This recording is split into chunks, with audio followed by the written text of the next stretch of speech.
Hey guys, and welcome back to my channel. So karon maghimo po guitar tutorial.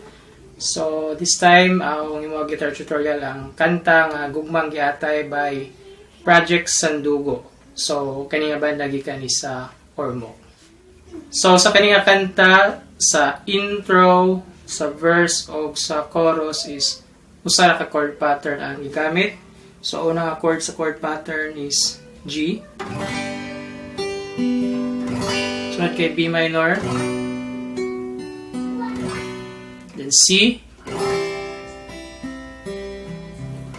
nya D. Again, may chord pattern sa intro, sa verse, o sa chorus. Then, sa iya strumming, isinga nilang.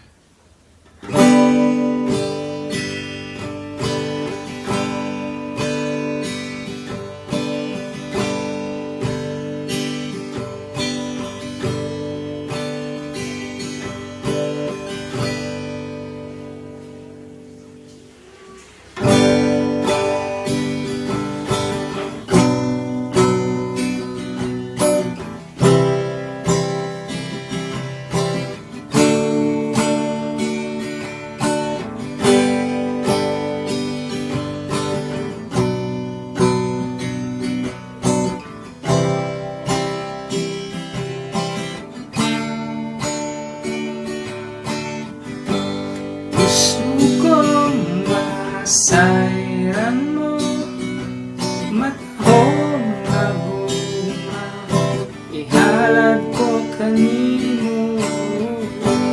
Kung ikaw ba ako makita, pintaw ako, mag-isod pag-inhawa, matagali ako nagpilaw-pilaw.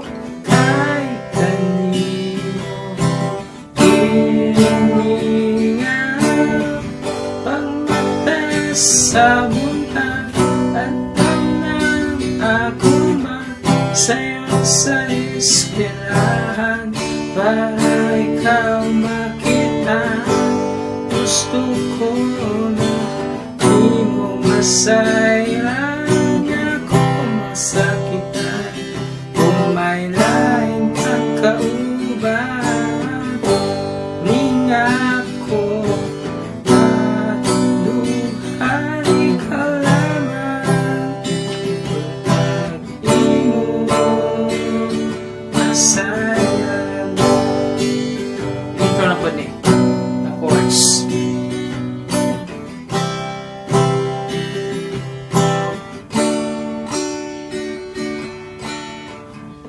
then pasod na siya sa second verse, then ito na po sa chorus. Then sa ad-lib is the same ragapon, G, then B minor, onya C, onya D. So buhaton ni twice. Then after sa ad-lib is bridge. So sa bridge ng first chord is C, then D, then G, then G/F sharp, E minor, then C na chord, then D, then G, then G F sharp, then E minor, then A minor, then C, D.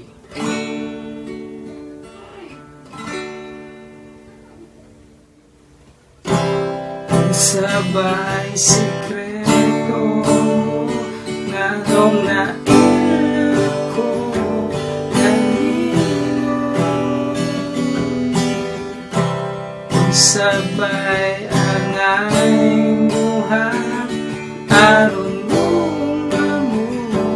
maako kay ikaw so ka.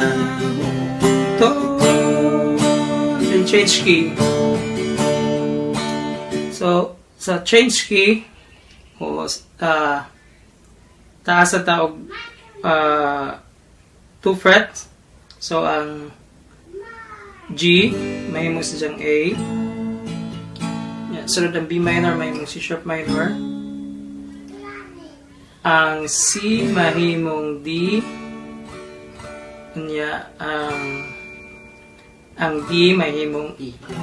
Bali, A, C sharp minor, D, E.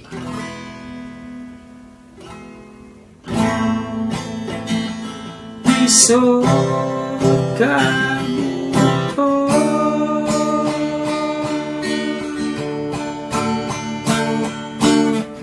pambata sa buntag anong nakumpa sa'yo sa eskwela para ikaw makita gusto ko na di mo masaya. Laeng kakauban ning ako matuhani ka lamang untag imo masaya gugmang giatay gugmang giatay gugmang giatay masaya